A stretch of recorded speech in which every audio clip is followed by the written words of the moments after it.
A lot of times I get comments from people who are Christians asking me, because they don't like how critical sometimes I am of Christianity. I was one. What would it take to convince you? What would it take for you, Derek, to believe Christianity is true? Again, what's interesting about this question, let's break this down for 1 second, is this is the same question you might get from a Muslim apologist about Islam. This is the question you might get from some other worldview. What would it take? And usually the question comes from a questioner who is of that particular faith. So, I've had conversations, just to paint a little picture of the background before I answer this question, where my own family, my mother, my sisters, and I would sit at Christmas or somewhere, and the conversation of religion, Christianity, Jesus would come up. And we would talk, and they'd ask me, and I politely have these conversations knowing that the things I think are going to be offensive to those who literally believe that their beliefs, their faith is true. And also, if you don't believe in their Christianity, what will happen to the sinner, to the person who does not believe after they die? Most Christians that I walk into in this world believe in some form of torment, whether it's annihilation or conscious torment for all eternity. But when I answer, I don't think this is true. I think legend, myth is laden in the narratives of Jesus, that Jesus did not do the things that are described of him in those respects. One can argue whether or not some mundane, apocalyptic, charismatic Jew actually did teachings and had a following. I don't deny that that's probably likely. What I say is what we see in the Gospels are narratives. You can't sift through that legend and narrative and be overly confident on what's in the material as if that material of what it's saying about Jesus actually occurred, since it's so legendary laden.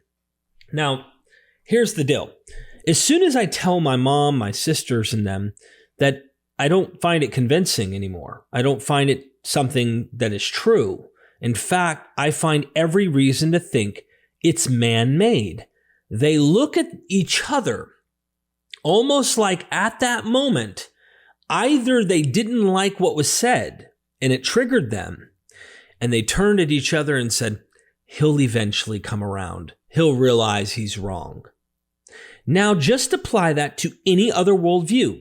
Islam, Hinduism, whoever's faith, their particular background, they might view this the same way.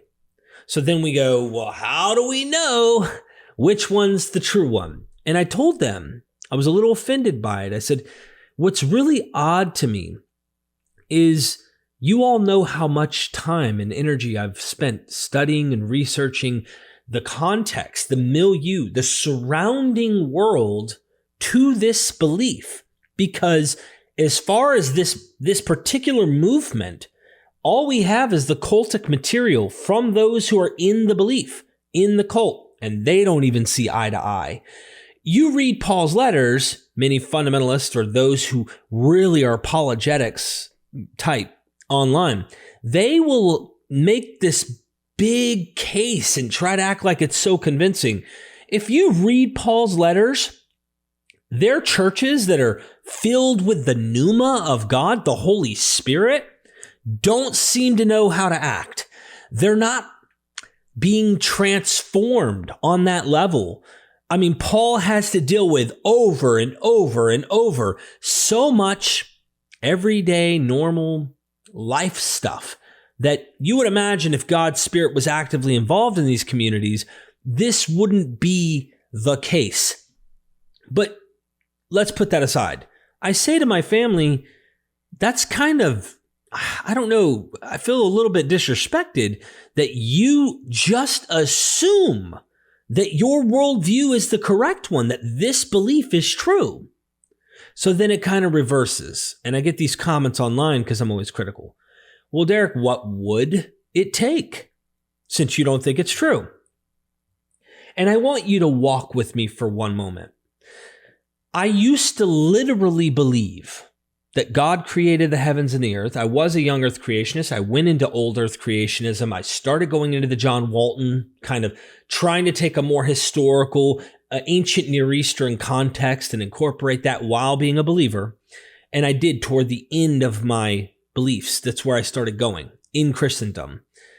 But I started realizing, holy smokes, these narratives in the Hebrew scriptures, in the Old Testament, look awfully similar and have a lot of the attributes to the surrounding mythic and legendary material around them.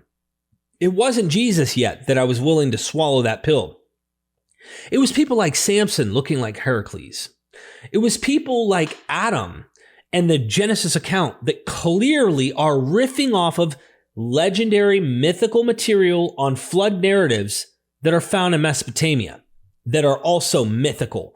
It is when I started to look and see, why do I think this one's right, especially when you start recognizing that it is dependent on the mythical material in some cases. In other cases, we can't prove genetically which one borrowed from which. But what we can do is use our brains and realize, oh my goodness, this looks very much like. Let me give you an example. I've got a video coming out this Sunday. I'm going to premiere it. I hope you tune in. Let's debate. Let's discuss. Let's have a blast in the chat and watch the video. It will be almost 3 hours long on the myth of Joseph in the Bible. Joseph in Genesis, the dreamer, coat of many colors. When you realize how much he has in common with Aesop's romance or Aesop's fables, which comes later, but the romance is earlier, or the Ahikar myth from Elephantine, or when you realize how he has mythic motifs in the romance myth genre to that of Odysseus, where Odysseus comes back from the Trojan War and his identity is hidden. They do not want the identity to be seen. So what happens? You have recognition scenes, instant and delayed, mostly delayed. Eurycleia, the dog, Argos, his son Telemachus, Laertes, his dad, and of course, one of the big peaks is Laertes and his wife, Penelope, after he kills the suitors for Athena, because Athena wanted vengeance and she wanted her warrior, Odysseus, to do so. Once you recognize that this is what the Genesis account is doing with Joseph, hiding his identity, he purposely toys with the people, his brothers, who don't know that it's him. He toys with them. He gives them hell a little. Well, Odysseus does the same thing in the Odyssey. And here's the fun fact. The Odyssey goes into way more detail. So those who want to make historical cases, go to your Odyssey. Read your Odyssey you can get this collection pretty cheap here, okay? This is Homer, Virgil, and the Odyssey, and Robert Fagles. I think it's Fagles. This is an amazing set. Read the Odyssey. Get it on Audible. There is way, way more detail in this than there is in the Bible. And I'm saying, we know the genre. Classicists don't have a religion clouding their vision on understanding the material they're reading. And many Christians who are far more intelligent or educated in the field recognize, okay, we're not dealing with like literal history, but maybe there's a memory here. Maybe. You can't prove there is until you have actual good evidence to back that claim up. But this is what they do. So when I realized that was happening, I continued progressing further into this research, realizing, oh my gosh, you know who else has delayed recognition scenes? Jesus. Not only while he's alive in Mark, where he doesn't want people to know who he is, but also in his post-resurrection scene on the road to Emmaus in Luke 24. He shows up to the guys and they don't even know it's him. And he's asking them questions. What's going on? Are you the only person in Israel who doesn't know Jesus has died and he was the Messiah? We thought he was going to be the savior of Israel. And eventually, once he goes into the house, which is a theophany, It's also a hospitality myth genre. So in the ancient world, it was a custom to treat your strangers that you don't really know who they are with respect and kindness, giving them food, giving them shelter, all of that. We see that with Abraham and Lot. We see this also in the Greek world, in the Roman world, with Ovid in his Metamorphosis. He talks about Bacchus, or he talks about Philemon and Bacchus. Yeah, husband and wife who treat Mercury and Jupiter as, just treat them with all respect, and they end up getting blessed in the end. And then there's a deluge of the city. It's really, really interesting. This is what we see happening with Jesus. He's not recognized. He eventually identifies somehow, some way. Some scholars like to postulate that maybe they broke bread, and this was a symbol of that eat of my flesh, drink of my blood covenant kind of interesting New Testament Dionysian kind of thing that Jesus does. And what's interesting to me about this is once you see the genre and you have a clear idea of understanding what that genre is, when people bring in historical verisimilitude or try to argue the reliability of this is really, really interesting because they're ignoring that. I can grant historical verisimilitude. Yes, people, places, and things. I'm willing to grant that some of the stuff in the Gospels really goes back to memories, possibly. I don't think it's provable, but I think it's possible. Derek, you didn't answer our question. What would it take?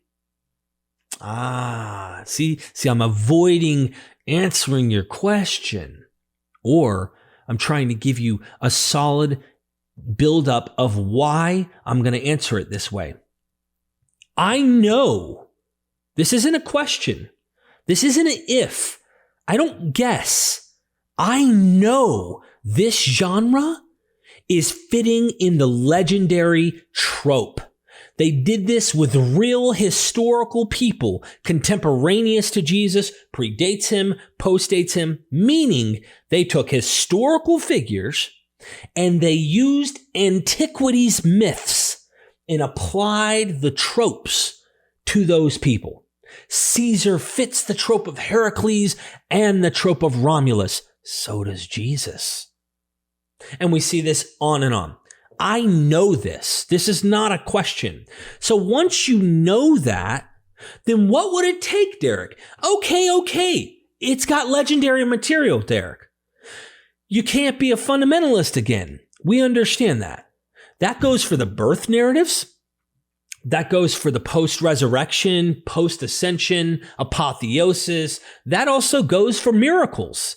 There's a wonderful book I'm reading right now, and it's by, I believe she's a Christian. I don't want to assume I know her worldview, but she's not your average Joe.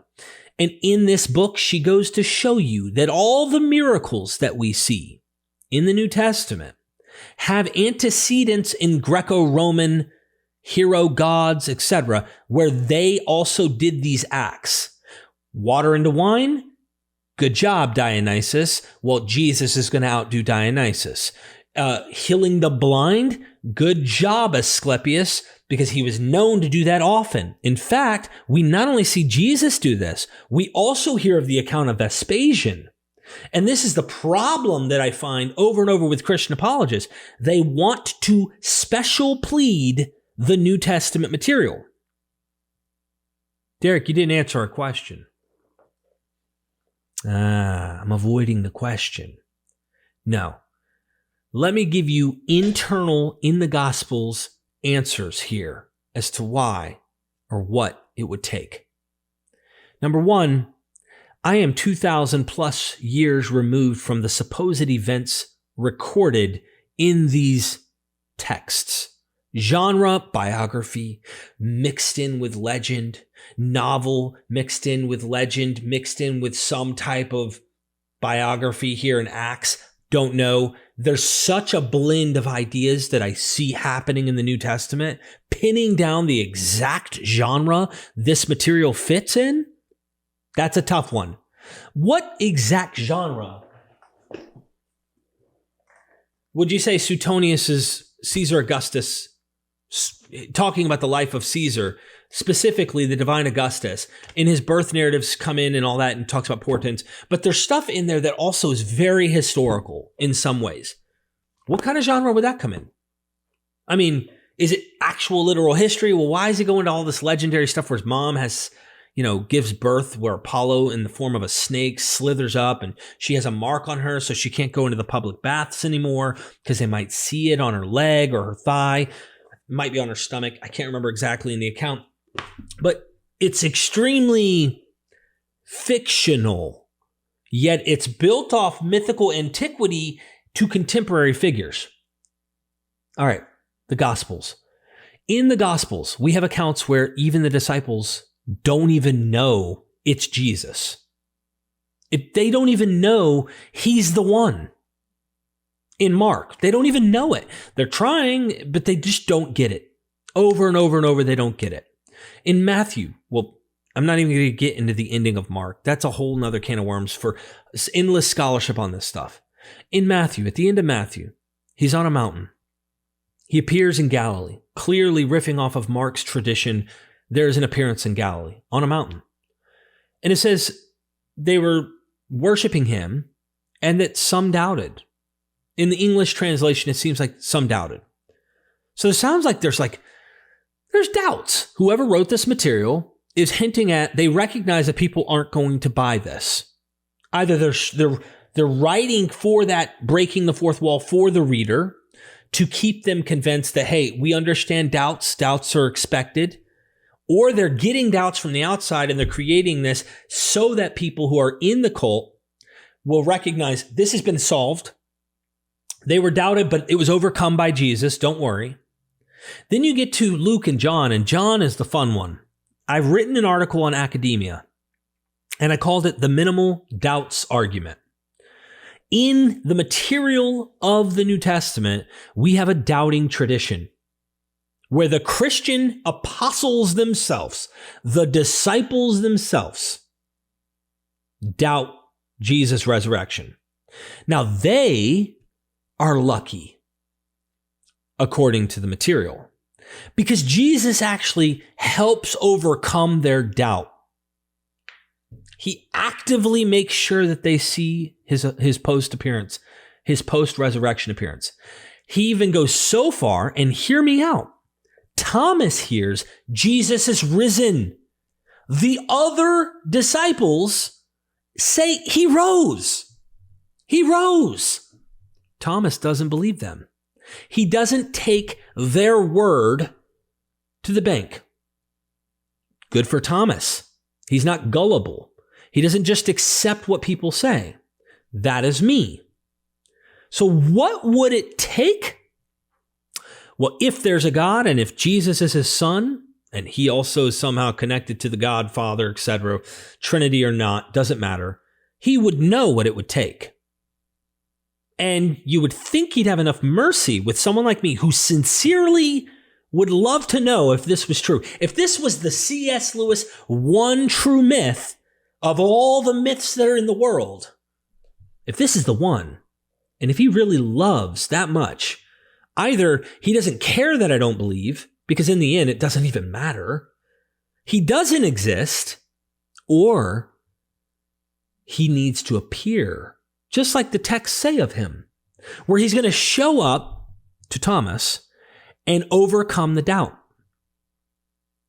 He will personally make sure that I'm convinced. He will appear and solve this problem. This is what it would take. And then you'd have to ask yourself, right? Because we have modern science. We understand things they didn't understand. A lot of things. They didn't understand germ theory. We know that now. They didn't understand a lot about cosmology and science. We know that now. A lot when it comes to this. Also mental illnesses. I'm sure they had hints that stuff wasn't right, but they would attribute stuff to demon possession. But there might have been mental health issues involved. So the question then becomes, well, what if I hallucinated and I saw something? And you know what's interesting about this? This is where it's very difficult. I'm saying I've never experienced anything like that. And I've tried to put myself into trance worship situations at church. I have purposely begged God while in church, in those worshipy kind of, the music's going and I'm literally at his feet saying, show me, I'm your child. Give me bread, as the gospel say. Will he give you a stone if you ask for bread? No, I really, really wanted verification, validation. I wanted to go further than what I had seen naturally in the world my whole life. And I never got that. Not on that level. I've had put myself into experiences through the music, through the trance, hypnosis kind of states, through Christianity's furniture in these kind of environments. But I've never actually experienced the reality of any of these things. That's what it would take. And if you, as a Christian, don't realize that that is normal, that people should expect that would be a rational position to hold to, and that would be something that anyone should want. I mean, imagine someone tomorrow tells you Vishnu. If you're a Christian watching, imagine someone tells you Vishnu is the true God from Hinduism, or Muhammad is the final prophet, or whatever. You might respond, I'd need really good evidence to prove that. You'd have a high epistemic requirement in order to overcome that. And I don't blame you. It just comes down to this particular belief. So, going with the doubting tradition within the New Testament and seeing an example where Jesus was willing to overcome Thomas's. Well, if this is true, and if he loves me, and I've asked for this in the past, my mom has told me, Derek, he's going to reveal himself to you. He will. He's going to reveal himself to you. Okay. Well, if that happens, then we'll see. But the other problem is this, bringing up the mental health things. What if, as time goes by, and I've done damage to my body from my past experience in drug addiction, what if my brain starts to stop functioning on the same level it once did, and I become susceptible, gullible to things? My brain isn't operating right. I start seeing things. And what if I start seeing a different God or different deity? Do we just say that's a demon because our tradition's true no matter what? Is it true no matter what? That's how it appears to me for apologists. There is nothing that can convince them. They have built up, most of the apologists I've encountered, they have built up an unfalsifiable empire. They claim, oh no, you could falsify it. Just get us this. Then when you actually start showing fictional material, for example, with the undesigned coincidence folks, and you could show that there is undesigned coincidence material. Oh, well, not crisscross, and it doesn't go back and forth. Dude, this material is dependent. I can't even get past the first step with people like this. And that's what irritates me a lot, is it's like, holy freaking smokes. Well, I don't even know. I can't even with these people. You ever seen that video on YouTube? From 1 to 10, I can't even. Like, that's how I feel when I hear this whole thing. Eric Manning the other day played a C.S. Lewis section in one of his videos. C.S. Lewis is not a New Testament scholar, number one. The guy was like a theologian at best, but the guy he literally says something in there about the Holy Virgin birth from Mother Mary, something like that. And I'm going, oh my gosh, dude. Go read Plutarch. Plutarch talks about Plato being born where his mother was a virgin, and it was the pneuma in dynamos. He uses the same Greek words that are found in Luke, describing the birth of Plato. A divine birth that is not sexually related. There's no God involved sexually. I mean, it never ends. I see mythic, I see legendary, I see verisimilitude. None of that makes this even remotely believable. None of it.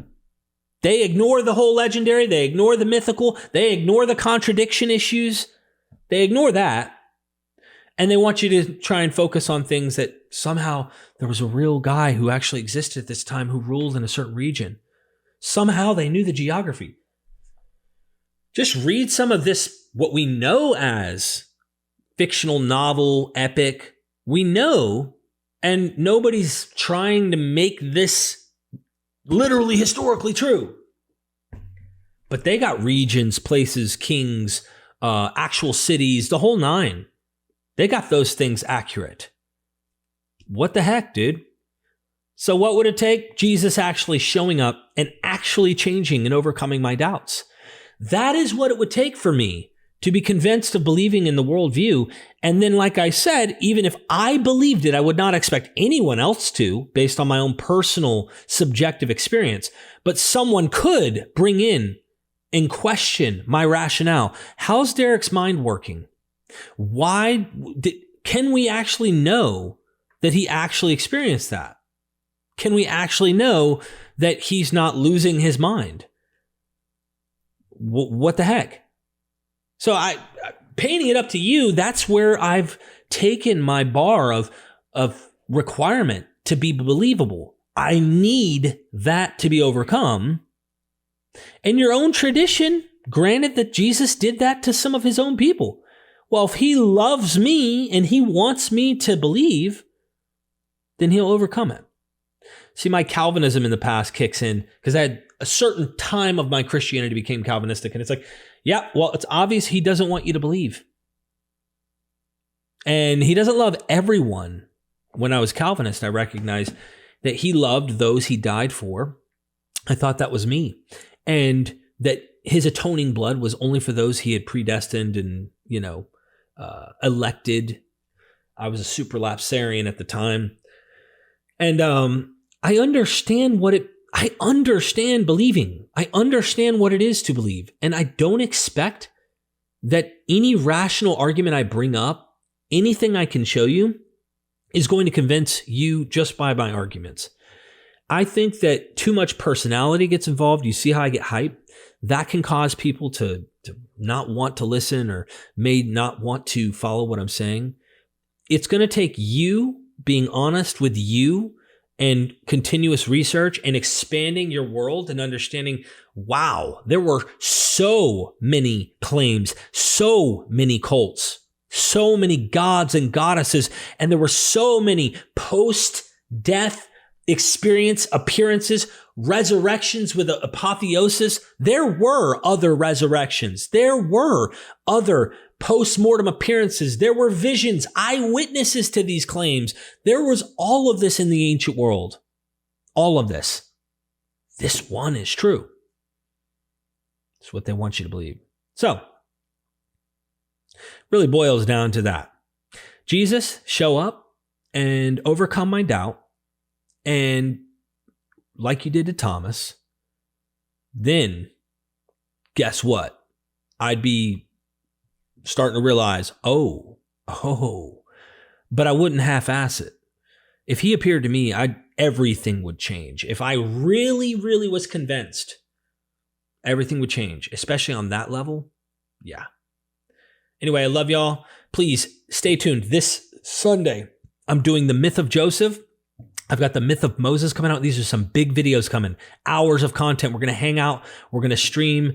I hope that you come and join us. Be on the lookout. Share this material out. Like this content. Comment down below anything in this video. Let me know if you disagree with me and why, or where you agree with me. And I appreciate everybody who supports us on the Patreon, because Patreon's been dwindling lately. I've been doing those documentaries, a little less of interviews with academics. I plan on doing more of that in the future. But for those who've stuck around, I really appreciate you. I love you. And never forget, we are MythVision.